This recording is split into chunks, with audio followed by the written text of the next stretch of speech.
So I've got an incredibly profound and hard-hitting take. You ready for it? Things change. That's right. That's right, brothers and sisters. Things change. In fact, very few things stay the same. You are constantly changing. You are getting older. You're getting better looking, probably. Maybe you were single and now you're married. Maybe there were no kids and now there's kids. Maybe you had a previous career. Now you've got this one. Maybe you had more hair before, now you have a little bit less, or vice versa. Your preferences change. Maybe you used to love Coke and now you love Pepsi. That's probably not true. Maybe you loved watching baseball as a kid and now you can't stand it. Maybe, who knows? Change is constant. Some just kind of happens on its own, some is forced upon us. Obviously, the seasons are always changing. Change is constant. You used to do tons of stuff that you don't do anymore. And we collective Americans used to do lots of things that we don't do anymore. You used to carry around a pager and think that you were awesome. And you were. I bet you were one of those people that would print off your MapQuest directions and throw a piece of tape on your dashboard. I used to blow into Nintendo cartridges because I felt like that would, I didn't feel like it, because that would make the game work.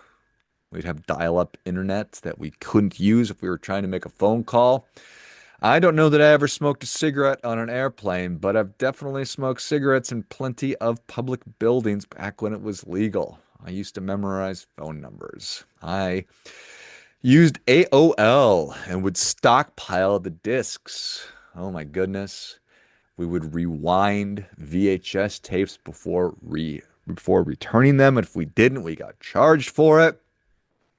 On a less funny On a less funny note, or topic rather, we would segregate schools and neighborhoods by race. We didn't allow women to vote or own property. We treated black people as if they were less than human. We would send kids to work in coal mines as opposed to going to school. That's not a bad idea.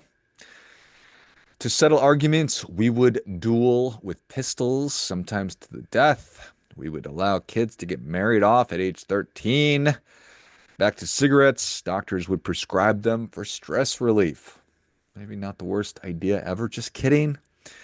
We put lead in everything, paint, gasoline, asbestos. Oh my goodness.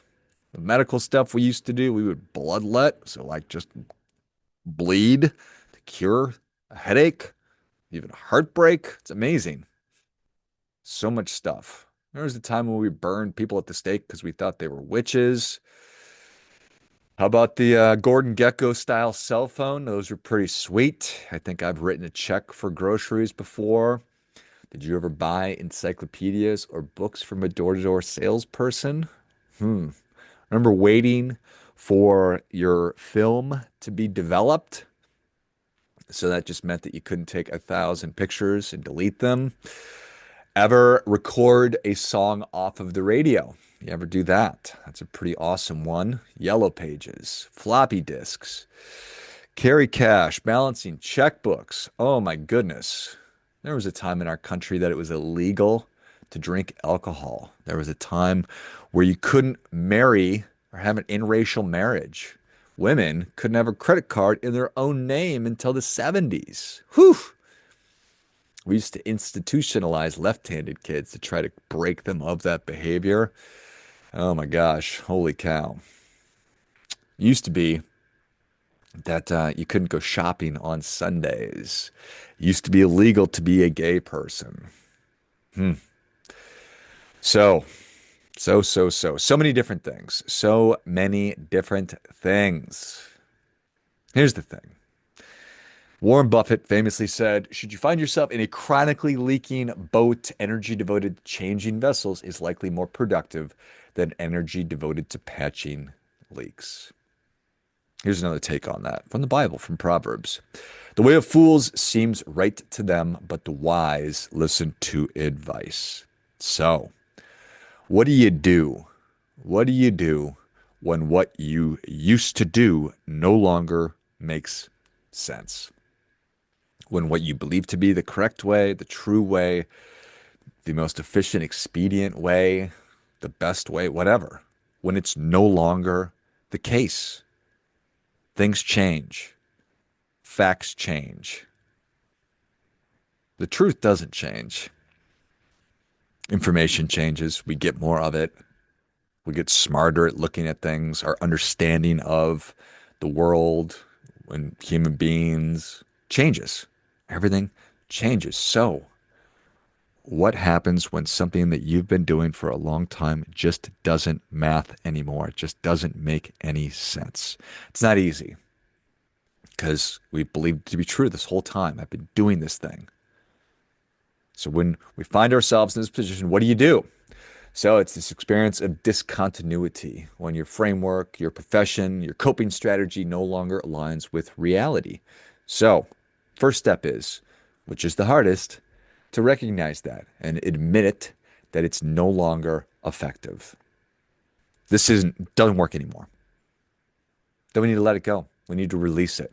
We have to let go of sunk costs and the identity that we have being tied to whatever old thing that we were doing.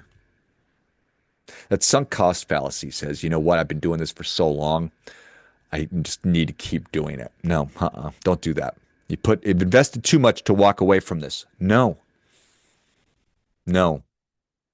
You've invested enough, and now it's time to walk away from it. So let's then reframe it. What's still true? Is there anything that's still true about this? Is any of this still necessary? Is it still of value? Is it still needed? And then try different approaches. So redirect it.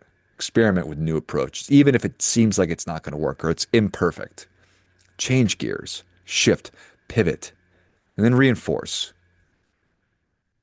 Identify opportunities to create new habits around this new thing that we're doing until it just becomes what it is that you do. So when you identify something, and if it's a really important thing, which is all I'm talking about, I'm not talking about trivial nonsense. I'm not talking about VHS. I don't care about that. I'm talking about if your worldview, how you're viewing what's going on in the world today, if a light bulb turns on or an event happened, something happened, you say, oh my gosh, maybe this just doesn't make any sense anymore. It's that pivot moment, shifting gears without shame for what came before. So many different things, so many different things, so many different things. I mean, think about the different ideas that we believed. We believed at one point that the earth was the center of the universe. We believed in something called the four humor theory of health, which was, of course, replaced with modern medicine. There was a time where we all worked at one company and for the rest of our lives, then we're retired. Well, that's certainly not the case anymore. And we're obviously going through the ringer right now. Lies are being exposed, truth is being uncovered, censorship is being, I guess, exposed and uncovered. We've been manipulated. People have stolen from us. People have been dishonest. And all of that has made it really true, really rather difficult to know what's true and what's not. But it's moments like this. It's an opportunity to look in and say, again, what just doesn't work anymore? The thing that I've been doing for so long just doesn't seem to be working. Yeah, so here's a question to ask yourself. What if the opposite of what you think is true? What if the opposite approach to the way you've been doing it were the correct? What if? What would you do?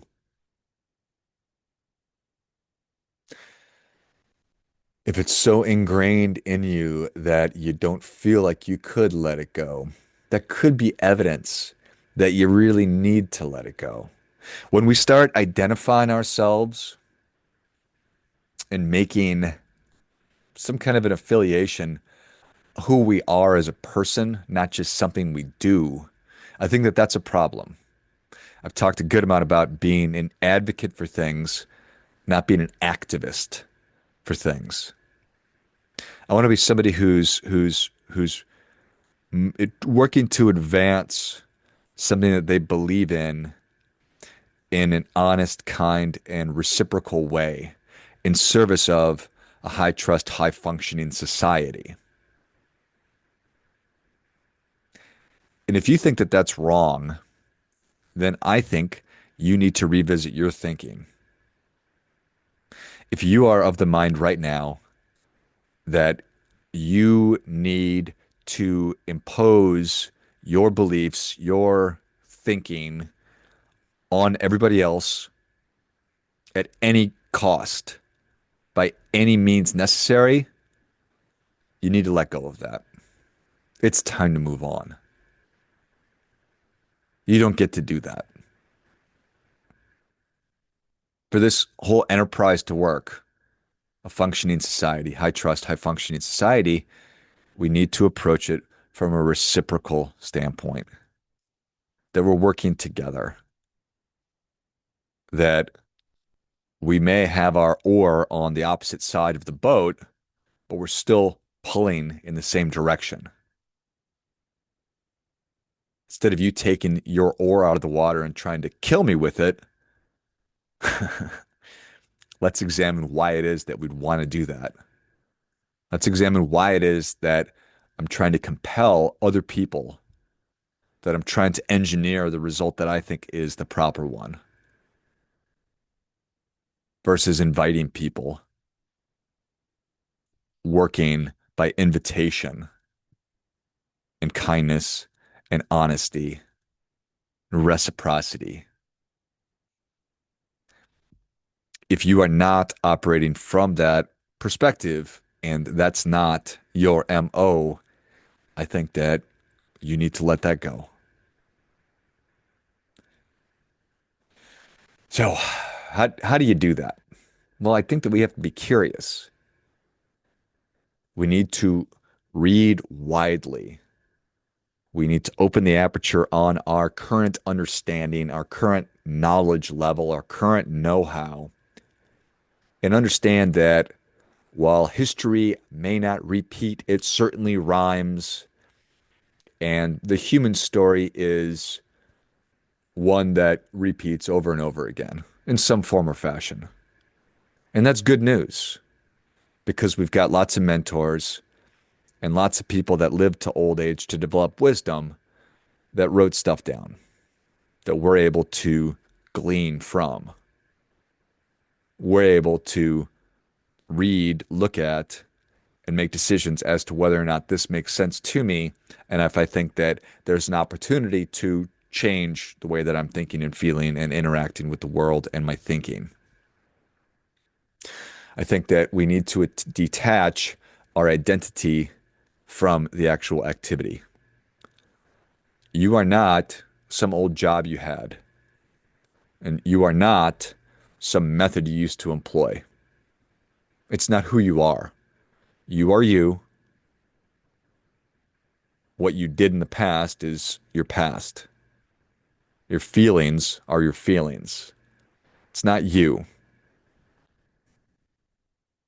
It's not you.